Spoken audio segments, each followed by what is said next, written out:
Spirit, be my wisdom, be my words to me. Spirit, grow inside me, keep me yours, help me love. Maybe a junior, going into being a senior. No, I was a junior. And my brother Toby hung around with, the certain group of guys, Morris Gavaldon being one of them. And Morris got into that bad car accident. And Toby normally, part of my testimony is we all partied together every weekend. Even though I was only, 16, we pretty much every weekend we would find a party, and, drinking was a big part of it. And we were usually with Morris and Toby, my sisters and myself. When the accident happened that weekend, Toby happened to be with us instead of with Morris. And so when the accident happened, Frank called to see, if Toby was there, or was he in the car and they just hadn't seen him. We all woke up, and Toby went to the accident, went with Morris to the hospital, and then when he came back, Toby was saying things like, Morris and I always said that our first accident would be our last accident, and that when one died, the next was soon to follow, things like that. And so, he was really distraught that Morris had died. They just were together all the time. And so after he'd gotten home, Frank called and said, did he want to come over where Leroy and Frank were at Leroy's house praying? And Toby said, yeah. And so he went, which is surprising to us because, we didn't have any, we were Catholics and that's it. You just went to church on Sundays and did every activity that the church did, but other than that, we didn't read a Bible. We didn't, know anything about the Bible. So Toby went to the house, to Leroy's house, where Frank and Leroy were at when the accident had happened. And Toby gave his life to the Lord. And the next day, he was out till I don't even know what time he got home, because the accident was at 1 a.m. So the next day, Toby was walking around with this Bible under his arm, and we were like, what are you doing? And he said, I gave my life to the Lord, and I just feel such a peace. And so, we would have thought that that his friend had just died, that he would have been in a, very distraught, place, but he wasn't. He had a real peace. And so we started wondering, what is this? Is this real then? Because Arlene, my sister-in-law, Frank's wife, had been telling us about having a relationship with Jesus and the Bible, and we didn't pay any attention. To us, she was fanatical, and we didn't pay attention. And so when this happened, we started really, it shook up our whole family. Just the death of Morris was a real awakening. And so I remember very soon after that meeting up with Leroy at the Amarante's store, which is Arlene's dad, and asking Leroy would he be interested in teaching us about the Bible. And he, of course, very happily said, yes, I would love to. So we started meeting on Tuesdays at his house for a Bible study. And so I was asking Frank for clarification because I didn't know if the Friday thing had already been going on, and I just wasn't a part of it.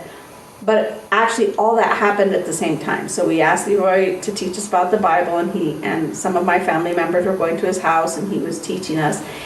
And then that turned into the Friday night thing. And so we started going to prayer meetings on Friday nights, and that grew to be, so big that we couldn't fit in Leroy's den. But besides that, stuff was also going on with the Catholic Church. So probably, when Arlene was sharing with us before this happened, we had gone to a meeting at St. John's Catholic Church, and that was a charismatic meeting. And I do remember being touched by the Lord. I had never felt the presence of God, and I remember you know, it was a bunch of older women, and I was maybe the only teenager there. But I remember being touched by the Lord, just their singing, and I hadn't ever felt the presence of the Lord like that, and I cried the whole meeting.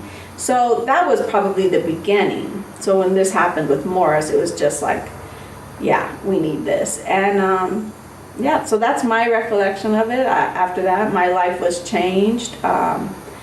We weren't partying every weekend anymore. We were going to Leroy's house on Fridays, and it was not my whole family all at once, but little by little, they all started coming. And I know a lot of it was because of the prayers of my mom and her. She wouldn't give up. She wouldn't stop. She kept sharing with each brother until they all came to the Lord. So. Fantastic. Yeah. So what difference has that made in your life? It's made all the difference. That has, been the whole, my life turned around then, and I continued going to that Bible study until we considered making it a church, but Leroy didn't want, this is what I remember of it, he didn't want to have a church. He didn't want us to go back into a church after having come out of the Catholic Church, and he said he didn't want the Bible study or the prayer meeting on Fridays to become a church, and that we'd have to find our own. So that's when Toby and Debbie were going to get married, and they were looking for a pastor to marry them, and we didn't even know what churches believed like we believed. We had no knowledge of any other kind of church outside of the Catholic Church. So when he found Pastor Conley, we started going on Apache to, it wasn't Christian Life, it was, I think, First Assembly back then. Mm-hmm. So we started going there, and that was our first, connection with other Christians in the community.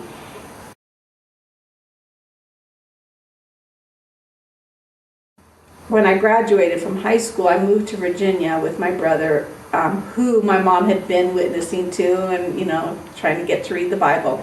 And they just weren't having anything with it. He was in the Marines, and so they were at, in North Carolina. I went out there thinking I was going to evangelize them. And I was 17. And when I got there, they were moving from North Carolina to Virginia, so I helped them with the move. And my brother was, drinking a lot. Their marriage was a mess. And I really didn't pay attention to that. I'm a 17-year-old. I was looking for a job, trying to, find my way there. But when I realized that their marriage was in so much trouble that Susie was ready to leave Navore, I said, what am I doing here? I'm supposed to be helping them, and instead, everything's falling apart. So I said, we have got to find a church. I didn't know where to look. I didn't know denominations, so I went to a Christian bookstore. I knew they sold Bibles, and I asked the lady at the counter if there was a prayer meeting around by where we lived, and she said, yes, there's one down the street from you. And they meet on Wednesdays at 10 o'clock in the morning.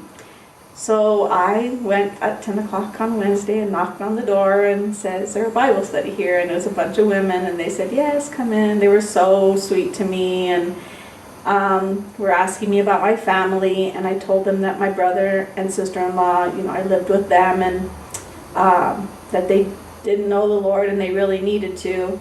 So she had a daughter my age, and that daughter started picking me. They were having a revival at their church at that time. And so she would pick me up and take me, and the church was like 45 minutes away.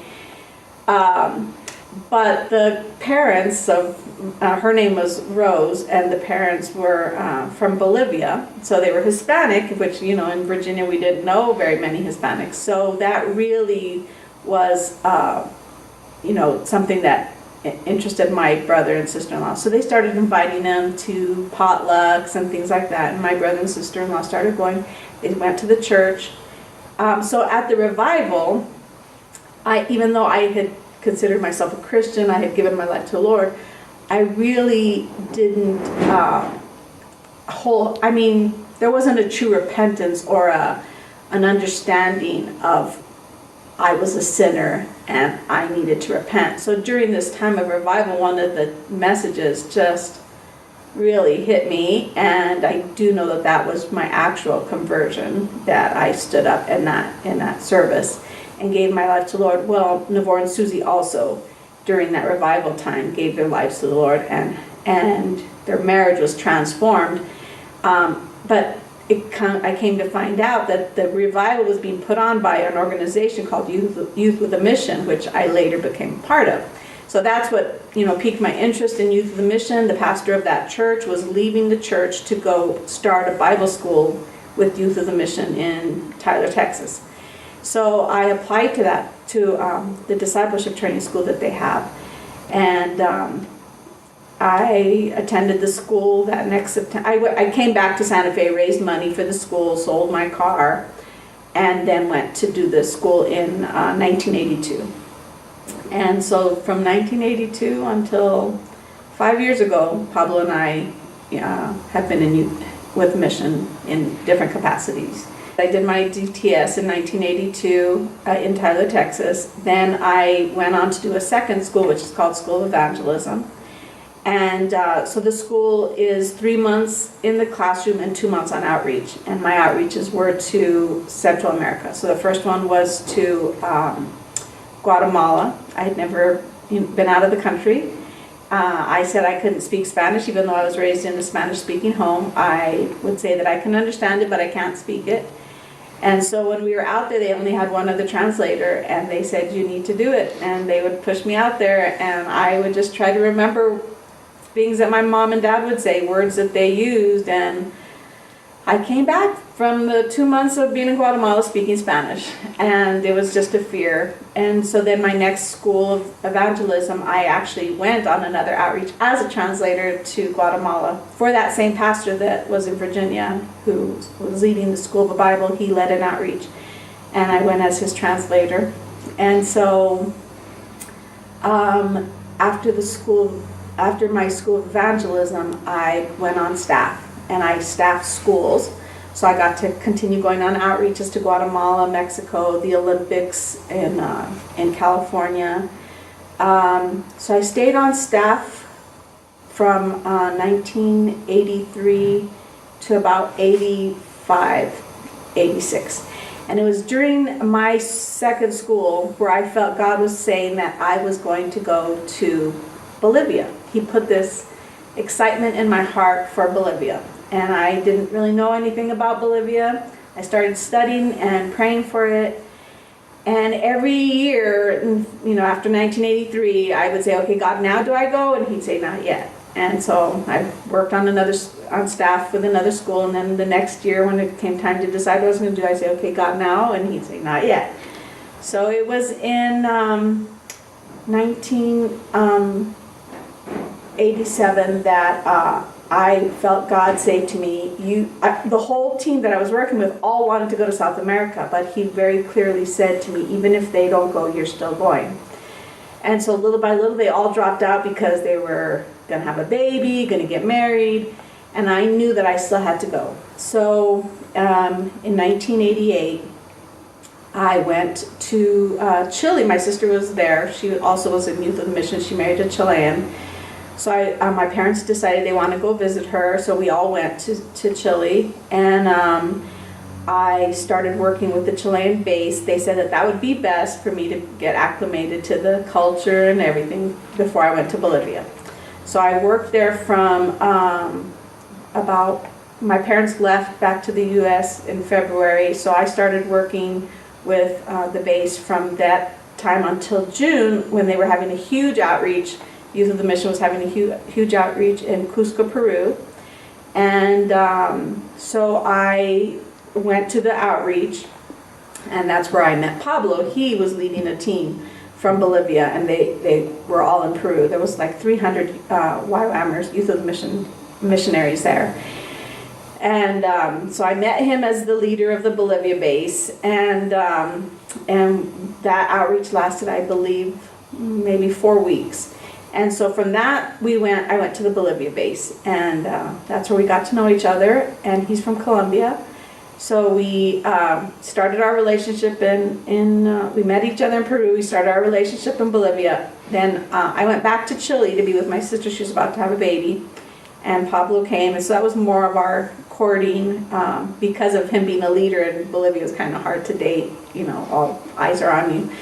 So we got engaged in Chile, and then came to the United States in 1989. I came in January, he came in February. We got married in May, and we stayed out of YWAM for, I had Jessica very, very soon after. So when Jessica was 9 months, we went back to Youth with Mission together and in Texas. And it's taken us to many parts. We went back to Chile for Pablo to do a leadership training school.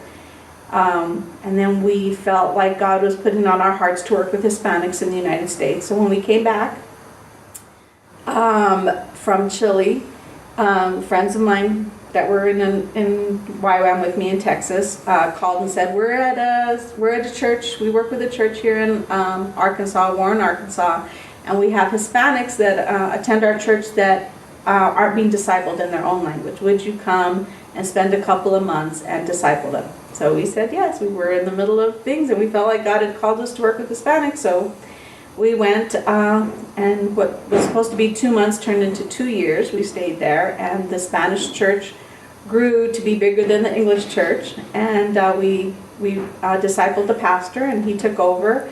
And it was during that time that a couple that had started the Hispanic Ministry of Youth of the Mission called and said, we're going to start a base in Iowa for Hispanics. Would you consider coming and working with us? And we said yes. And so we went from Arkansas to Iowa and started discipleship training schools for Hispanics in the United States and outside. Actually, we attracted more people from outside of the United States just because Wedge and Shirley, the couple that we worked with, were more known in South America than in the United States. So it attracted a lot of Colombians and people from different countries.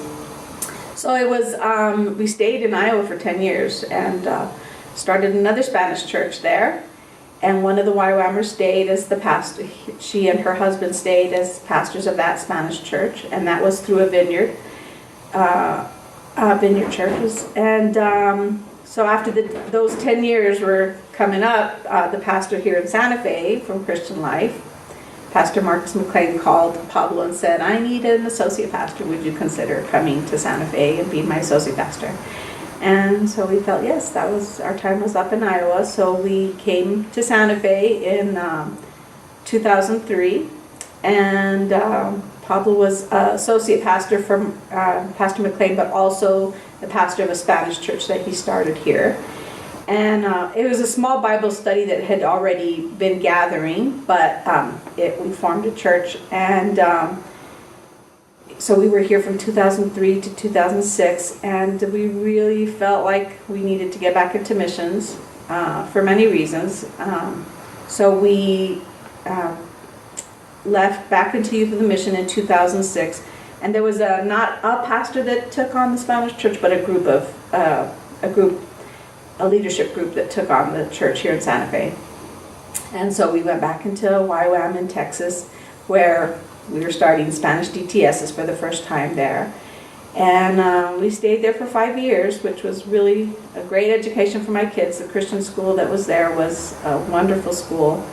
And so in 2011, Pablo had throughout the years there in Texas, wanted to come back to Santa Fe, just really felt like his heart was here and his ministry was here. So in 2011 we moved back, and we've been here since. And we came to work with Mike and Eldora, and a year and a half ago Pablo was given the church, so he's now the pastor of Life in Red Church through Assembly of God. And it's growing fast. I hope we can keep up with it. So that's where we're at now. Give us your comments. We want to know what you think. So drop one in the comment section below. And if you like this video, please like and subscribe. And until next time, God bless.